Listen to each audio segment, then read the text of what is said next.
ನಮಸ್ಕಾರ ಸ್ನೇಹಿತರೆ, ಶಿಲ್ಪಾ ಮನೋಜ್ ಅಫಿಷಿಯಲ್ ಚಾನಲ್ಗೆ ನಿಮಗೆಲ್ಲ ಮತ್ತೊಮ್ಮೆ ಸ್ವಾಗತ. ಸ್ನೇಹಿತರೆ, ಇವತ್ತು ನೋಡ್ರಿ ನಾನು ಒಂದು ಹೊಸ ರೆಸಿಪಿ ನಿಮ್ಮ ಜೊತೆ ಶೇರ್ ಮಾಡ್ಕೊಳಕತ್ತೀನಿ. ಏನಪ್ಪ ಅಂದರೆ ಎಗ್ ಫ್ರೈಡ್ ಪೋಹಾ ಮಾಡೋದು ಹೆಂಗೆ ಅಂತೇಳಿ ಹೇಳ್ಕೊಡಕತ್ತೀನಿ. ನೀವು ನೋಡ್ತಿರ್ಬೋದು ಏನು ಸಖತ್ತಾಗಿ ಬಂದವು ಅಂತೇಳಿ. ಬರ್ರಿ ಈ ರೆಸಿಪಿನ ಮಾಡೋದು ಹೆಂಗೆ ಅಂತೇಳಿ ಈಗ ನಾನು ನಿಮ್ಗೆ ತೋರಿಸ್ತೀನಿ. ಯಾವಾಗಲೂ ಒಂದೇ ಥರ ಅವಲಕ್ಕಿ ತಿಂದು ಬೇಸರ ಆದಾಗ ಈ ಥರ ಮೊಟ್ಟೆ ಹಾಕ್ಕೊಂಡು ಅವಲಕ್ಕಿ ಮಾಡ್ಕೊಂಡು ತಿಂದು ನೋಡ್ರಿ. ಟೇಸ್ಟ್ ಡಿಫ್ರೆಂಟಾಗಿ ಸಖತ್ತಾಗಿರ್ತೈತಿ. ಬರ್ರಿ ಮಾಡೋದು ಹೆಂಗೆ ಅಂತೇಳಿ ನೋಡೋಣ. ಈಗ ಸ್ನೇಹಿತರೆ, ಈಗ ನಾವು ಎಗ್ ಫ್ರೈಡ್ ಪೋಹಾ ಮಾಡೋಕೆ ಮೊದಲನೇದಾಗಿ ಏನೇನೆಲ್ಲ ತರಕಾರಿ ತೊಗೊಂಡಿನಿ ಅಂತ ತೋರಿಸ್ತೀನಿ. ಉಳ್ಳಾಗಡ್ಡಿ ಹಚ್ಕೊಂಡಿನಿ, ಟಮಾಟೆ ಹಣ್ಣು, ಹಸಿಮೆಣ್ಸಿನ್ಕಾಯಿ, ಆಮೇಲೆ ಕರಿಬೇವು, ಕೊತ್ತಂಬರಿ, ಆಮೇಲೆ ಮನೆಯಲ್ಲೇ ಇದ್ರೆ ಕ್ಯಾಬೇಜ್ ಕೂಡ ಅಂದ್ರೆ ಎಲೆಕೋಸನ್ನು ಸ್ವಲ್ಪ ಹೆಚ್ಚಿಟ್ಕೋಬೋದು. ಯಾಕಂದ್ರೆ ಪೋಹಾಕ್ಕೆ ಅವಲಕ್ಕಿ ಹಾಕಿದ್ರೆ ಟೇಸ್ಟ್ ಒಂಥರ ಡಿಫ್ರೆಂಟ್ ಆಗಿರುತ್ತೆ, ಭಾಳ ಚಲೋ ಇರ್ತೈತಿ. ಅದಕ್ಕೆ ಮನೆಯಲ್ಲಿತ್ತು ನಾನು ಅದನ್ನು ಕೂಡ ಕಟ್ ಮಾಡಿ ಇಟ್ಕೊಂಡಿದ್ದು ಸ್ವಲ್ಪ. ಈಗ ಅಷ್ಟೆಲ್ಲ ಕಟ್ ಮಾಡಿ ಇಟ್ಕೊಂಡಿದ್ದ. ಈಗ ಮಾಡೋದು ಹೆಂಗೆ ಅಂತೇಳಿ ತೋರಿಸ್ತೀನಿ ನೋಡಿರಿ. ಒಂದು ಈ ಥರ ಅಗಲವಾದ ಬಾಣಲೆ ಇಟ್ಕೋರಿ. ಈಗ ಅದು ಏನದು ರೌಂಡ್ ಆಗಿರ್ತಲ್ಲ ಅಂಥ ಪಾತ್ರ ಮಾಡೋಕ್ಕಿತ್ತು. ಇಂಥದ್ದು ಏನೋ ಮಾಡಿದರೂ ಕೂಡ ಫ್ರೈಡ್ ಐಟಮ್ ಏನೋ ಒಂದು ಮಾಡ್ತೀವಿ ಅಂದರೂ ಕೂಡ ಈ ಥರ ಅಗಲ ಬಾಯಿರೋ ಬಾಣಲೆ ಇಟ್ಕೊಂಡು ಮಾಡಿದ್ರೆ ಮಿಕ್ಸ್ ಮಾಡೋಕೆ ಅದಕ್ಕೆಲ್ಲ ಭಾಳ ಅನುಕೂಲ ಆಗುತ್ತೆ ರೀ. ಹಾಗಾಗಿ ಇಂಥ ಅಗಲ ಬಾಯಿರೋ ಬಾಣಲೆ ಇಟ್ಕೋರಿ. ಈಗ ಅದಕ್ಕೆ ಸ್ವಲ್ಪ ಎಣ್ಣೆ ಹಾಕಿ ಬಿಸಿ ಆದಮೇಲೆ ಜೀರಿಗೆ, ಸಾಸಿವೆ ಹಾಕಿಂದ ಇವನ್ನೇನೋ ಕಟ್ ಮಾಡ್ಕೊಂಡಿರ್ತಾರಲ್ಲ, ಉಳ್ಳಾಗಡ್ಡಿ ಆಯಿತು, ಕ್ಯಾಬೇಜ್ ಆಯಿತು, ಹಸಿಮೆಣ್ಸಿನ್ಕಾಯಿ ಸಣ್ಣಗೆ ಹೆಚ್ಕೊರಿ. ಟೊಮೆಟೊನು ಕೂಡ. ಟೊಮೆಟೊ ಇಲ್ಲ ನಮ್ಗೆ ಇಷ್ಟ ಇಲ್ಲ ಅಂದ್ರೆ ಅದನ್ನ ಸ್ಕಿಪ್ಪು ಮಾಡ್ಬೋದು. ಯಾಕಂದ್ರೆ ಅದನ್ನ ಹಾಕೋ ನೆಸೆಸಿಟಿ ಏನು ಇಲ್ಲ. ಆದರೆ ನಮ್ಗೆ ಟೊಮೆಟೊ ಹಣ್ಣು ಇಲ್ದನ ಯಾವುದು ಅಡುಗೆ ಮಾಡೋದಿಲ್ಲ. ಹಾಗಾಗಿ ನಾನು ಒಂದು ಅರ್ಧ ಟೊಮೆಟೊ ನೋಡ್ತಿರ್ಬೋದು, ಒಂದು ಅರ್ಧ ಟೊಮೆಟೊನ ಅಷ್ಟೇ ಕಟ್ ಮಾಡಿ ಇಟ್ಕೊಂಡಿದ್ದೀನಿ. ಈಗ ಎಲ್ಲ ತರಕಾರಿನ ಹಾಕಿ ಒಂದು ಸರಿ ಫ್ರೈ ಮಾಡಿರಿ.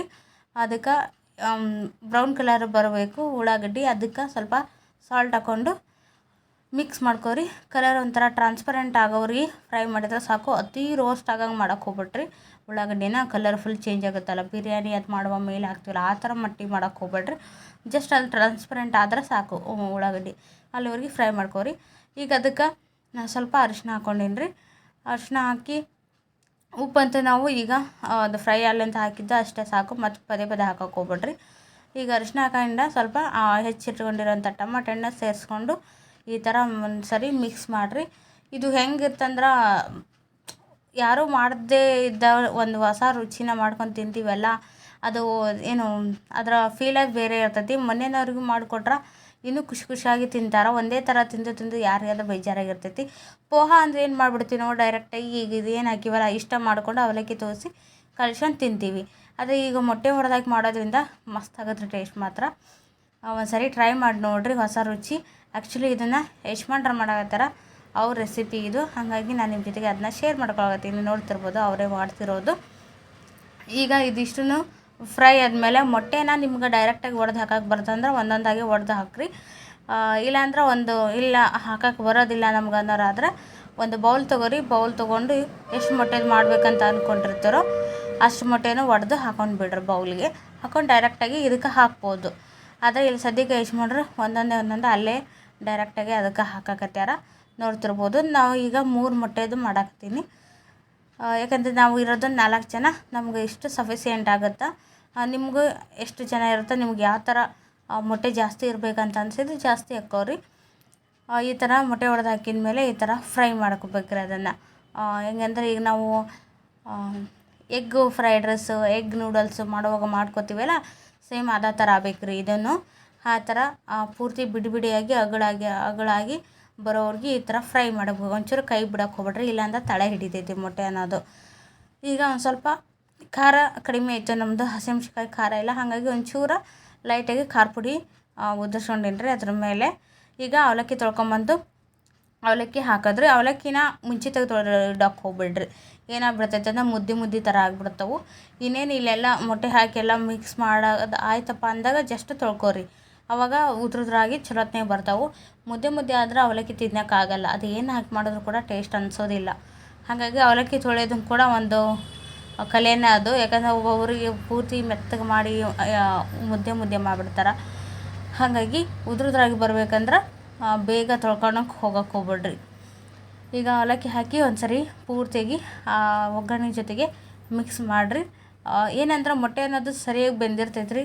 ಅದ್ರೊಳಗೆ ಉಪ್ಪು ಖಾರ ಎಲ್ಲ ಹಿಡಿದಿರ್ತೈತಿ. ಮತ್ತು ಅವಲಕ್ಕಿ ಸ್ವಲ್ಪ ಸಪ್ಪೆ ಸಪ್ಪೆ ಇರುತ್ತೆ ಅವಲಕ್ಕಿ ಯಾವುದೋ ಆಯಿತು. ಮೊಟ್ಟೆ ಅದ್ರೊಳಗೆ ಉಪ್ಪು ಖಾರ ಹಿಡಿದಿರ್ತೈತಿ. ಅದು ಅದಕ್ಕೆ ಮ್ಯಾಚ್ ಆಗುತ್ತೆ. Super combination. ಒಂದ್ಸರಿ ಟ್ರೈ ಮಾಡ್ಕೊಂಡು ತಿಂದು ನೋಡಿರಿ ಹೆಂಗೆ ಬಂತಂತೇಳಿ ಕಮೆಂಟ್ ಮೂಲಕ ತಿಳಿಸಿ ಸ್ನೇಹಿತರೆ. ಮಿಕ್ಸ್ ಮಾಡಿದ್ದೆಲ್ಲ ಆಯಿತು. ಲಾಸ್ಟಿಗೆ ಕೊತ್ತಂಬರಿ ಕಟ್ ಮಾಡಿಕೊಂಡು ಕೊತ್ತಂಬರಿ ಉದುರಿಸಿಬಿಟ್ರೆ ಮುಗೀತು. ಎಗ್ ಫ್ರೈಡ್ ಪೋಹಾ ರೆಡಿ ಆಯ್ತು ರೀ. ನೋಡ್ತಿರ್ಬೋದು ನೀವು ಎಷ್ಟು ಕಲರ್ಫುಲ್ಲಾಗಿ ಬಂದೈತಿ, ಹಾಗೆ ಎಷ್ಟು ಉದುರಾಗಿ ಬಂದೈತಿ. ಅವುಗಳು ಒಂದು ಅವಲಕ್ಕಿ ಒಂದಕ್ಕೆ ಅಂಟಿಲ್ಲ, ಅಷ್ಟು ಪರ್ಫೆಕ್ಟಾಗಿ ಬಂದೈತಿ. ಟೇಸ್ಟ್ ಕೂಡ ಹಾಗೆ ಡಿಫ್ರೆಂಟಾಗಿ ತುಂಬ ರುಚಿಯಾಗಿ ಇರ್ತೈತಿ. ಒಂದ್ಸಲ ಟ್ರೈ ಮಾಡಿ ಕಮೆಂಟ್ ಮಾಡಿರಿ ಹೆಂಗೆ ಬಂತಂತೇಳಿ.